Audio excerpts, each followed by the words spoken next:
दोस्तों नमस्कार, मैं हूँ धीरज और स्वागत करता हूँ आपका study.com में। आज के इस क्लास में हम लोग पढ़ेंगे क्लास 10th बिहार बोर्ड का एक चैप्टर जिसका नाम है द पेस फॉर लिविंग, और ये सबसे पहला चैप्टर है क्लास 10th बिहार बोर्ड का। तो चलिए इस चैप्टर को शुरू करते हैं। ये रहा आपका बुक, ठीक है, लेकिन मैं इस बुक का यूज़ ना करके इसी को मैंने टाइप कर दिया है आप लोगों के लिए, और यहाँ पे ये टाइप है एकदम सेम टू सेम, आपके बुक की ही सारी चीज़ें इसमें मिलेंगी, तो हम लोग इसी से पढ़ेंगे। और नीचे जो है ये सारा का सारा क्या है, ये सारा का सारा ऊपर वाली चीज़ों का एक्सप्लेनेशन है, उसका मतलब है, ठीक है। तो चलिए जी शुरू करते हैं और बात करते हैं सबसे पहले किसके बारे में। सबसे पहले लेखक के बारे में। लेखक कौन है? अपने लेखक हैं आर.सी. हचिसन, ठीक है। तो लेखक के बारे में सबसे पहले बात करते हैं। आर.सी. हचिसन जो हैं, ये क्या हैं? ये एक ब्रिटिश नोवेलिस्ट हैं। ब्रिटिश का मतलब इंग्लैंड से हैं, ठीक है। ब्रिटेन का जो क्षेत्र है, ब्रिटेन में सिर्फ इंग्लैंड ही नहीं आता, और भी देश आते हैं, ठीक है ना। तो ब्रिटेन से हैं, ये ब्रिटिश हैं, और क्या है? नोवेलिस्ट हैं। नोवेलिस्ट मतलब जो नोवेल लिखता हो, जो उपन्यास लिखता हो, उसको बोलते हैं नोवेलिस्ट। बात समझ में आ गई? Exhibits an exceptional flare for touching the sensitive issues of contemporary society. क्या मतलब हुआ कि आर.सी. हचिसन जो हैं, ठीक है ना, आर.सी. हचिसन एक ब्रिटिश नोवेलिस्ट हैं, और वो जाने जाते हैं। किस लिए जाने जाते हैं भाई? क्या खासियत है आर.सी. हचिसन में? तो वो जाने जाते हैं नोन फॉर क्या? एड्रेसिंग, एड्रेस करने के लिए, बताने के लिए। क्या एड्रेस करते हैं? कौन सी चीजें बताते हैं? सेंसिटिव चीजों को बताते हैं और कॉम्प्लेक्स चीज़ों को बताते हैं। जो हम लोगों का मॉडर्न समाज है, जो आधुनिक समाज है, इस मॉडर्न सोसाइटी की जो सेंसिटिव चीज़ें हैं, वो चीज़ें जिस पे कोई बात करना जनरली नहीं चाहता, ठीक है ना, उन चीज़ों के बारे में। और जो कॉम्प्लेक्स इश्यूज हैं, कॉम्प्लेक्स मतलब बहुत जटिल जो इश्यूज हैं, उनके बारे में बात करते हैं आर.सी. हचिसन। और फिर क्या आगे बात की गई है कि in the pace for living he focus on the struggles of modern individual. ये जो the pace for living chapter है, इस चैप्टर में वो किस चीज के बारे में बात करते हैं? तो वो इसमें बात कर रहे हैं किस चीज के बारे में? जो मॉडर्न इंडिविजुअल है, आज के जो लोग हैं, वो लोग किस तरीके की परेशानी का सामना कर रहे हैं, उसके बारे में बात कर रहे हैं। कौन? आर.सी. हचिसन। बात समझ में आ रही है? आगे क्या है? In the pace for living R C. Hutchison captures the agony of modern man. मतलब आपसे पूछा जाएगा एग्जाम में ऑब्जेक्टिव कि जो पेस फॉर लिविंग चैप्टर है, इसमें आर.सी. हचिसन किस चीज को कैप्चर करते हैं, किस चीज के बारे में बताते हैं। तो ये जो अंडरलाइन है, ये ध्यान रखिएगा, ये आपसे पूछा जाएगा। The agony of modern man, मतलब जो आज का मनुष्य है, जो मॉडर्न मैन है, जो मॉडर्न इंडिविजुअल है, उसके जो स्ट्रगल्स हैं, उसकी जो परेशानियां हैं, उस चीज को कवर किया है इस चैप्टर में। किसने? आर.सी. हचिसन ने। क्लियर है? कोई दिक्कत परेशानी इसमें नहीं है। He brings out how the fast movement of main, things and objects hertz the normal rhythm and exerts undue pressure on main, women and children. इस चैप्टर में उन्होंने और भी चीजें बात की हैं। क्या? आजकल हम लोगों की जिंदगी ऐसी हो गई है, आपने देखा होगा कि आजकल जो भी भेंट होता है, कहता है भाई समय नहीं है। मतलब सबकी जिंदगी क्या हो गई है, फास्ट हो गई है। सब लोग एकदम बेचैन हो गए हैं। और ये जो बेचैनी है किसकी, पीपल्स की, लोगों की, ऑब्जेक्ट्स की, वस्तुओं की और टेक्नोलॉजी की।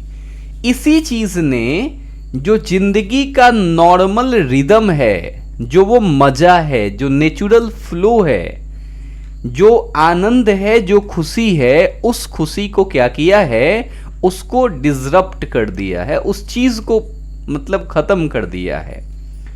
आज लोगों पे क्या है, एक अनड्यू प्रेशर आ गया है, एक अलग ही लेवल का लोगों पे प्रेशर आ गया है, बिना बात का एक अलग ही प्रेशर है, एक स्ट्रेस है लोगों के ऊपर, एक परेशानी है, हर किसी पे है, चाहे वो मेन है, वुमेन है, चिल्ड्रन है, हर किसी पे वो परेशानी देखने को मिल रही है। हर कोई नेचुरल रिदम से मतलब अलग होकर के एक अलग ही तनाव वाली जिंदगी आज जी रहा है। उसी के बारे में ये पूरा का पूरा चैप्टर है, आप लोग कनेक्ट कर पा रहे होंगे।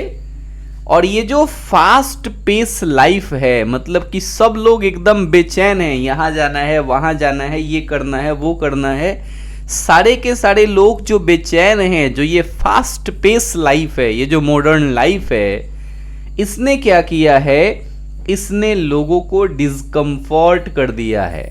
लोग कंफर्ट फील नहीं कर रहे हैं, आज लोग कंफर्टेबल महसूस नहीं कर रहे हैं, लोग आज आरामदायक महसूस नहीं कर रहे हैं। तो ये चीज जो है एक देखने को मिल रही है।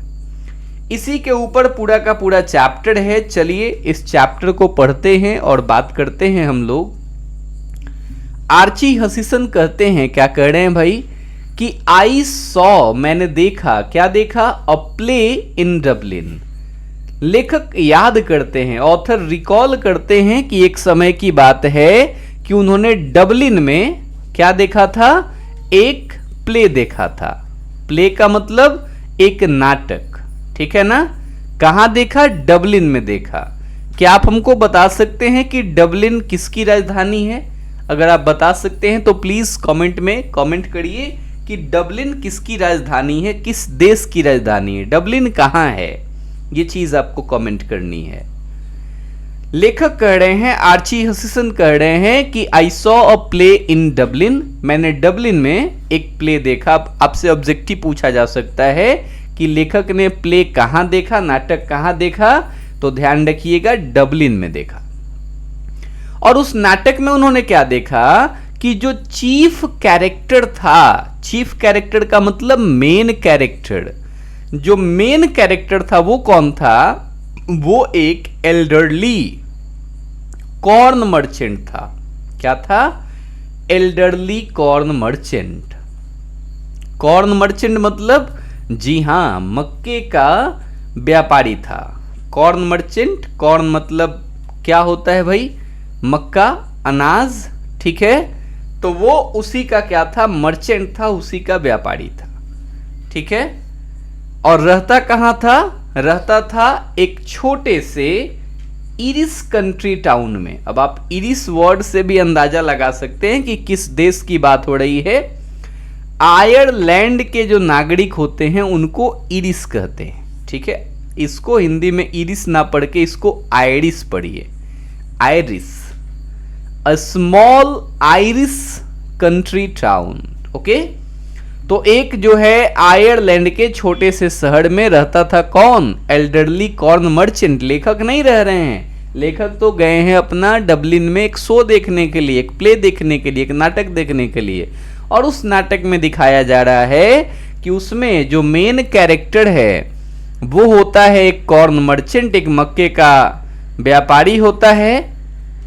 और उसके पास many he was a man of many anxieties, उसके पास बहुत सारा एंजाइटी होता है, बहुत टेंशन होता है उसके पास। क्या क्या टेंशन होता है भाई, एक तो उसका जो हार्ट है, उसका जो हृदय है वो डिकी होता है। ये वर्ड याद रखिएगा, एग्जाम में पूछ देगा आपसे कि उसका हार्ट कैसा होता है, डिकी। डिकी मतलब कमजोर दिल वाला आदमी होता है। उसका जो नेफ्यू होता है, उसका जो भतीजा होता है, his Neiphiu was cheating him, उसका भतीजा उसको चीट कर रहा होता है, ठीक है ना, और उसकी जो वाइफ होती है, उसकी जो पत्नी होती है, had the fantastic notion of spending €10 on a holiday. तो उसकी पत्नी को एकदम शौक होता है कि उसको 10 पौंड, आयरलैंड में पौंड चलता है, ओके, तो उसको जो है वहां उसकी पत्नी को 10 पौंड क्या होता है, एकदम खर्च करना ही करना है उसको, ठीक है ना। ये चीज वहां देखने को मिलती है, किसको, आरसी हचिसन को, ठीक है, बात समझ में आई। तो पत्नी कितने 10 पौंड खर्चे करती है, ठीक है जी, क्लियर है। पूरे यूरोप के देशों में या तो यूरो चलता है या फिर पौंड चलता है, ठीक है ना। आगे बात करते हैं। All together the pace of life was getting too much for him. कुल मिला के बात करें तो जिंदगी बेचारे की बड़ी ही परेशान होती है। उसकी जिंदगी की जो गाड़ी है वो थोड़ी उसकी अपनी स्पीड से बहुत ज़्यादा तेजी से जा रही होती है, क्योंकि पत्नी बहुत ज़्यादा फैंटेस्टिक नोशन वाली होती है, खर्चीली होती है, और साथ ही साथ जो है, जो भतीजा होता है, जो नेफ्यू होता है, वो उसको चीट कर रहा होता है, और वो खुद जो है कमजोर हृदय वाला व्यक्ति होता है। तो इस तरीके की चीजें दिखाई जाती हैं, और वो चिल्ला करके कहता है, कौन चिल्ला करके कहता है वही उस प्ले वाला, उस नाटक वाला जो व्यक्ति है, जो कॉर्न मर्चेंट है, वही चिल्ला करके कहता है कि there is an aeroplane now that goes at 1000 miles an hour. कि अब जो है, जो एरोप्लेन है वो अब 1000 मील प्रति घंटे जा रही है। इसका क्या मतलब है भाई कि एरोप्लेन 1000 मील प्रति घंटे जा रही है? इसका मतलब यही है कि वो महसूस करता है इस चीज को कि जिंदगी जो है वो कितना ज्यादा एडवांस हो गई है, कितनी तेजी में चीजें सब बदल रही हैं, इस चीज को वो महसूस करता है। और लेखक कहते हैं कि ये जो लाइन है कि एरोप्लेन अब 1000 माइल पर आवर जा रहा है, लेखक कहते हैं कि फॉर मी, मेरे लिए, that was the most enchanting line. ये मेरे लिए बड़ा ही एन्चेंटिंग लाइन होता है, क्योंकि लेखक जो है इस चीज को खुद से कनेक्ट कर पा रहे होते हैं कि सच में भाई जिंदगी बहुत ज्यादा जो है तेज हो गई है। The man's complaint was so gloriously irrelevant to his own situation, and besides being comic, it struck me as a perfect illustration of the way the Irish get at subtle truths by the most unlikely approaches. You saw what the old fool meant. लेखक कह रहे हैं कि स्थिति कुछ ऐसी है। कैसी स्थिति है भाई? लेखक को लगता है कि ये जो लाइन है ये सच में बड़ी ही आकर्षक है, बड़ी ही एन्चेंटिंग है उनके लिए। वो इस चीज़ को कनेक्ट कर पा रहे होते हैं, ठीक है। और वो सोचते हैं कि आयरिश लोग जो होते हैं उनका बड़ा ही अनोखा अंदाज होता है किसी बात को कहने का, ठीक है, कि कहना कुछ और होता है, कहते कुछ और हैं और मतलब कुछ और निकलता है। आयरिश लोग देखो, अब उसको कहना है कि ज़िंदगी उसकी जो है वो बहुत ज़्यादा उसके हिसाब से नहीं चल रही है, उसकी ज़िंदगी की स्पीड कहीं और है और वो बेचारा कहीं और है, ठीक है ना। और उस चीज़ को उसने दूसरे तरीके से कहा है। तो वही बात लेखक कहना यहाँ चाह रहे हैं कि ये आयरिश लोगों का तरीका ही होता है ऐसा। अब लेखक अपनी बात करते हैं। लेखक कह रहे हैं कि देखिए, not that I have any dislike of rapid movement my self. लेखक क्लैरिफाई करते हैं कि देखो भाई, इतना सुन सुन के, इतना पढ़ पढ़ के ये मत समझ लेना कि मुझको रैपिड मूवमेंट पसंद नहीं है, मुझको तेज गति पसंद नहीं है, ऐसी बातें नहीं है। लेखक भी एंजॉय करते हैं, मजा लेते हैं। कब? जब उनकी कार चलती है 90 मील प्रति घंटे। कितने? 90 मील प्रति घंटे, ठीक है। ये याद रखिएगा, ऑब्जेक्टिव आएगा, ठीक है, कि लेखक जो है वो कार कितनी स्पीड से चलाते हैं भाई? 90 मील प्रति घंटे की स्पीड से चलाते हैं। लेकिन हाँ, एक चीज़ और बता रहे हैं कि ये तभी हम करते हैं, तभी ये ऐसा करते हैं जब वो मेरी कार खुद की अपनी कार नहीं हो, तभी ऐसा कुछ होता है। अपनी कार पे तो भाई बहुत ज़्यादा आराम आराम से, बहुत ज़्यादा संभाल के चीज़ें होती हैं।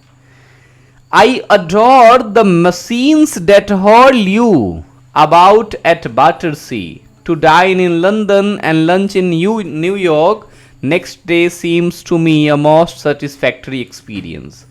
लेखक कह रहे हैं कि हाँ, सच में ऐसी चीज़ें हुई हैं, कहीं ना कहीं चीज़ें आसान हुई हैं। आज इतनी ज़िंदगी तेज हो गई है कि आज कोई लंदन में डिनर करता है और उसके बाद जो है अगले दिन न्यूयॉर्क में लंच करता है। तो ज़िंदगी इतनी तेज हो गई है, आज हम लोगों ने इतनी तरक्की कर ली है कि डिनर कहीं और लंच कहीं और, ठीक है। और ज़्यादा दिनों की भी बात नहीं है, रात को डिनर करिए लंदन में और अगले दिन जो है लंच करिए न्यूयॉर्क में। करने का मतलब स्पीड बढ़ा है, लेकिन कह रहे हैं लेखक कि इस चीज़ से घाटे भी हैं, क्योंकि इसने क्या किया है, इसने रियल प्लेजर को, जो वास्तविक प्लेजर है, जो वास्तविक आनंद है, पहले जो आनंद से, जो मजे से लोग जाते थे, वो आनंद, वो चीज जो है, वो जो रियल प्लेजर है, वो चीज अब एक्सक्लूड हो गई है, वो चीज अब खत्म हो गई है। लोग, अब लेखक वहां अपना एग्जाम्पल लेते हैं कि सोमरसेट में या स्पेन में जब लोग जो है बसों से जाते हैं और उस चीज़ में जो आनंद मिलता है, जो मज़ा मिलता है, वो सारी चीज़ें अब ख़त्म हो गई हैं। अब ये चीज़ें कि एकदम रात को आप कहीं और हैं, रात को लंदन में है और अगले दिन आप न्यूयॉर्क में होते हैं, ये चीज़ लेखक कहते हैं कि ये बिल्कुल एक ड्रामे जैसी हो गई है। और हमारे जो एंसेस्टर्स थे, जो हमारे पूर्वज थे, उनको ये चीज़ें, मतलब हम लोगों से पहले के जो जनरेशन है, अर्लियर जनरेशन है, उनको ये चीज़ें एक्सपीरियंस नहीं हुई, उनको ये चीज़ें नहीं मिली, ठीक है। लेकिन लेखक एक और चीज़ कहते हैं कि कहीं ना कहीं पे एक परेशानी ये है कि वहाँ तक तो ठीक है कि जब आप मशीन से ट्रैवल कर रहे हैं तो वहाँ कुछ ना कुछ टाइम बच रहा है, लेकिन परेशानी तब हो जाती है इस स्पीड से जब ये स्पीड जो है, उस स्पीड की बात जो है, जब लोग मेंटल एक्टिविटी में भी लेकर के आते हैं। मतलब अब आप आंसर कर रहे हैं, अपने इसको रिलेट भी किया होगा कि आप, अब ऐसा समय आ गया है कि अब आप क्वेश्चन बना रहे हैं, वो बड़ी बात नहीं है, आप क्वेश्चन को कितनी जल्दी बना ले रहे हैं, ये सबसे बड़ी बात है, ये सबसे बड़ी चीज़ है। और लेखक जो है इसी चीज़ पे थोड़ा सा इशू करते हैं कि ये चीज़ जो है, ये अननेचुरल चीज़ है कि हम लोग अपने मेंटल एक्टिविटी को भी, हम लोग अपने दिमाग को भी उसी तरीके से हम लोगों ने अननेचुरल वे में हम लोगों ने कन्वर्ट करने की कोशिश की है, ठीक है। ये एक फ़ोटो है जिसमें 90 माइल्स पर आवर की स्पीड लगभग जो है, उस स्पीड की यहाँ फोटो में दर्शाने की कोशिश की गई है आप लोगों को, ठीक है। वही चीज़ आगे के लाइंस में भी लेखक बोलते हैं कि कहीं ना कहीं ये एक ड्रामे जैसा होता है ना। इसमें पीछे जब आप पढ़ेंगे तो इसमें एक लाइन मिलेगा आपको कि कहीं ना कहीं ये सारी चीज़ जो है कैसी है, सुपरफिशियल ड्रामे जैसी है, ठीक है ना। तो वह उसी चीज़ को यहाँ पे एक्सप्लेन किया गया है, उसी चीज़ को यहाँ पे फिर से बताया गया है कि ये पूरी की पूरी जो सिस्टम है ट्रैवल की आजकल, ये पूरी की पूरी क्या हो गई है, ये ड्रामे जैसी हो गई है। और इस तरीके की चीज़ें हम लोगों के एंसेस्टर के पास नहीं थी, ठीक है। आगे लेखक क्या बोल रहे हैं, देखिए आगे लेखक बात कर रहे हैं, ठीक है। लेखक कह रहे हैं कि आई स्पीक विद प्रिजुडिस, ठीक है, because I belong to the tribe of slow thinker. लेखक कह रहे हैं कि थोड़ा सा मुझको प्रिजुडिस होना पड़ेगा, थोड़ा सा मुझको पक्ष लेना पड़ेगा, ठीक है, क्योंकि मैं खुद भी बिलोंग करता हूँ स्लो थिंकर के ट्राइब से। मैं खुद भी स्लो सोचने वाले लोगों के ही ग्रुप से बिलोंग करता हूं। वो लोग those who are cursed with, ये जो लिखा हुआ है ना, ये एक फ्रेज है, ठीक है ना, और ये फ्रेंच फ्रेज है, तो फिर इसका प्रोनाउंसिएशन करना तो बहुत ही मुश्किल काम है ये, क्योंकि मुझको फ्रेंच आती नहीं है, ठीक है। लेकिन इसको आप ऐसे कुछ पढ़ सकते हैं कि ये जो लिखा हुआ है एल जैसा, LESPRIT, इसको आप पढ़ सकते हैं ल एस्प्री, ठीक है। और ये है आपका do, low esprit do less, ये है आपका लेस्कल ये, इस तरीके से इसको पढ़ा जा सकता है, ठीक है ना। बेसिकली ये फ्रेंच फ्रेज है और इसका मतलब होता है, लेखक कह रहे हैं कि हम वैसे लोगों में से हैं कि कहीं पे मान लीजिए पार्टी चल रही हो, कहीं पे जोक वाला प्रोग्राम हो रहा हो, कोई बात ही हो रही हो, और वहां पे जो है जब सारी बातें खत्म हो जाए, जब पार्टी खत्म हो जाए, उसके 4 घंटे बाद मुझको समझ में आए कि अच्छा वो क्या बोल रहे थे, अच्छा ये बोल के चले गए। तो मैं उन्हीं लोगों में से हूं, मैं स्लो थिंकर्स में से हूं कि जिसको सब कुछ खत्म हो जाने के बहुत देर बाद पता चलता है कि अच्छा ये चीज हुआ है। तो लेखक कह रहे हैं कि आज वैसा जमाना नहीं है। आज तो लेखक कह रहे हैं आगे क्या, कि I am one of those who are guaranteed to get the lowest marks in any intelligence test. लेखक कह रहे हैं कि मैं तो उन लोगों में से हूं कि आजकल जितने भी टेस्ट हो रहे हैं, जो इंटेलिजेंस टेस्ट हैं, उसमें अगर मुझको बैठा दिया जाएगा तो सबसे कम नंबर मेरा ही आने वाला है। क्यों भाई? क्योंकि बिकॉज दोज टेस्ट और all the ones I have come across seem to be designed to measure the speed of your mind। लेखक कह रहे हैं कि ये सारे के सारे जो टेस्ट हैं, ये सिर्फ और सिर्फ इसलिए बने हैं कि आपके माइंड की ये स्पीड नापी जा सके, कि आपकी माइंड की स्पीड कितनी है, आप कितना अच्छा सोच लेते हैं, आप कितना अच्छा एक्सपीरियंस आपके पास है। उन चीजों पे ऐसे टेस्ट का कोई मतलब है नहीं। ये सारे के सारे टेस्ट इसलिए बने हुए हैं कि आपके दिमाग की स्पीड कितनी है।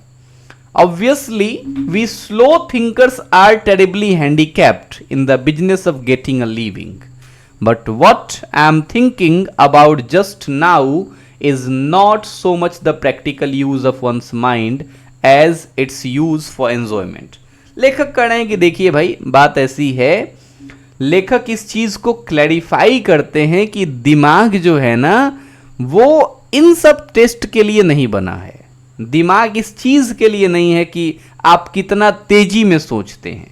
इससे तो फिर क्या होगा? इससे तो यही होगा कि जो एंजॉयमेंट है जिंदगी में, जो लाइफ में एंजॉयमेंट है, वो चीज खत्म हो जाएगी, ठीक है। आप एंजॉय नहीं कर पाएंगे, आप चीजों को एक्सपीरियंस नहीं कर पाएंगे अगर ये चीजें होंगी तब।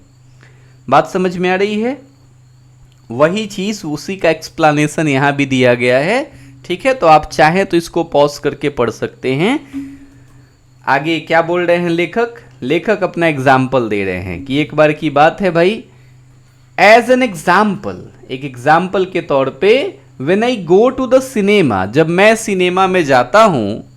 लेखक कह रहे हैं कि जब मैं सिनेमा में जाता हूं तो होता क्या है, I find my self in a hopeless fog. ये ऑब्जेक्टिव के लिए इंपॉर्टेंट है, जितने ये ब्लैक ब्लैक किए हुए हैं इसको ध्यान रखिएगा।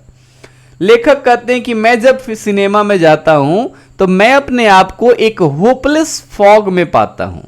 मतलब ऐसा लगता है ना जैसे, मतलब मैं कहाँ खो गया हूं, कहाँ आ गया हूं, किसी और ही दुनिया में मैं चला जाता हूं।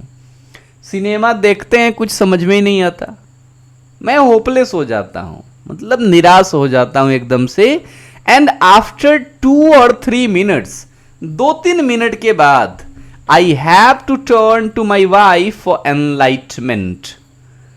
तो लेखक कह रहे हैं कि 2-3 मिनट के बाद फिर मैं अपनी पत्नी की तरफ मुड़ता हूं और उनसे बोलता हूं कि हाँ जी, क्या चल रहा है, क्या क्या दिखाया जा रहा है सिनेमा में। I whisper, is this the same girl as the one we saw at the beginning? अब मैं इतना स्लो थिंकर हूं, लेखक कह रहे हैं कि मैं इतना स्लो थिंकर हूं, इतना स्लो सोचता हूं कि मैं अपनी पत्नी से पूछता हूं कि अच्छा बताओ, ये जो लड़की है क्या ये सिनेमा में वही लड़की है ना जिसको हम लोगों ने शुरू में देखा था? और फिर वो विस्पर करती है, विस्पर मतलब होता है फुसफुसा के बोलना, धीरे धीरे बोलना। तो फिर वो विस्पर करके कहती है कि no, there are 3 girls in this film. इस फिल्म में टोटल कितनी गर्ल्स हैं, कितनी लड़कियां हैं? 3 लड़कियां हैं। A tall blonde, a short blonde and a medium size brunette. कौन कौन 3 लड़कियां हैं? एक लंबी जो गोरी है, और एक छोटी सी शॉर्ट जो गोरी है जो ब्लॉन्ड है, और एक मीडियम साइज एक मध्यम कद वाली है जो ब्रूनिटी है। ब्रूनिटी का मतलब हुआ कि जो थोड़ी सी सांवली है। तो 3 लड़कियां हैं, ये लेखक की पत्नी बोलती है। Call them a b and c. ऐसा करो, तुम उसको ए बी सी मान लो कि एक ए लड़की है, एक बी है, एक सी है। The hero is that man who takes his hat off when he comes indoors. He is going to fall in love with girls B, C, A in that order. And so it proves to be. There you have a mind which has trained itself to walk in a high gear. तब लेखक को वो समझाती है कि देखो जी, hero वो है। हीरो कौन है? जो आता है जब घर में, जब घर के अंदर आता है तो फिर क्या करता है? घर के अंदर आते ही अपनी टोपी उतारता है, वो हीरो है। जो टेक ऑफ करता है हिज हैट्स ऑफ, जो अपनी हैट को ऑफ करता है, टेक ऑफ करता है, उतारता है अपनी टोपी, ठीक है ना, वो हीरो है। और फिर क्या होता है? वो इन लड़कियों से प्यार करता है। किस ऑर्डर में? पहले बी से, फिर सी से, फिर ए से। इस ऑर्डर में वो क्या करता है? प्यार करता है। लेखक कहते हैं कि भाई ये सारी चीजें कहीं ना कहीं इस चीज को दिखा रही हैं कि लोग कितने ज़्यादा फास्ट हो गए हैं। कहीं ना कहीं उन्होंने अपने दिमाग को इस तरीके से बनाया हुआ है, इस तरीके से सोचने के काबिल बनाया हुआ है कि वो चीज़ों को तेजी से समझ सकें, ठीक है। But my point is that most of my fellow patients in the cinema do think fast enough to keep up comfortably with rapid changes of scenes and action. लेखक कहते हैं कि मेरा यह मानना है कि मेरे सिनेमा यहाँ जहाँ मैं बैठा हुआ हूँ वहाँ पे और भी जो लोग हैं, कहीं ना कहीं उन्होंने अपने दिमाग को इस तरीके से ट्रेन किया हुआ है कि वो इन बदलते हुए सीन और एक्शन को समझ सकें उसी गति से। They think much faster than people did 30 years ago। वे कहते हैं, लेखक कहते हैं कि कहीं ना कहीं ये सारे लोग उतना तेज आज सोच रहे हैं जितना आज के 30 साल पहले के लोग नहीं सोच पाते होंगे। वो उनसे ज़्यादा तेजी से सोच रहे हैं, possibly because those who do not think fast in the highest street nowadays may not get another chance in this world to think at all. लेखक कह रहे हैं कि शायद ये तेजी में सोचने का यही तरीका हो सकता है, और लोग इसलिए भी तेजी में सोच रहे हैं क्योंकि अगर तेज नहीं सोचिएगा तो किसी हाई स्ट्रीट पे, ठीक है ना, किसी मेन सड़क पे अगर तेज नहीं सोचिएगा तो फिर पता चलेगा कि इस दुनिया में आप दोबारा सोचने के लायक नहीं बचेंगे, ठीक है। तो ये है पूरा का पूरा चैप्टर। इसके बाद ये क्वेश्चन आंसर है कि लेखक ने प्ले कहाँ देखा, ठीक है ना, वही सारे क्वेश्चंस हैं। प्ले कहाँ देखा? तो डबलिन में देखा। उसका चीफ कैरेक्टर कौन था? तो एल्डरली कॉर्न मर्चेंट था, ठीक है। क्या लेखक को हर फील्ड में रैपिड मूवमेंट पसंद नहीं है? तो ऐसी बात तो है नहीं भाई। लेखक जो है वो तो 90 मील प्रति घंटे के हिसाब से अपना कार चलाते हैं, अगर उनका कार नहीं हो तो, ठीक है। तो ऐसी बात नहीं है कि हर फील्ड में उनको रैपिड मूवमेंट पसंद नहीं है। सिनेमा में किस सिचुएशन में अपने आप को लेखक पाते हैं? तो होपलेस फॉग, यही सिचुएशन होता है ना।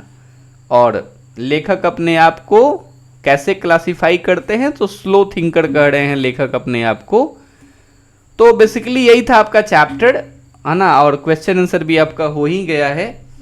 आशा करते हैं कि सब कुछ ठीक ठाक से समझ में आ गया होगा। ठीक है, चलिए, thank you so much for watching this video.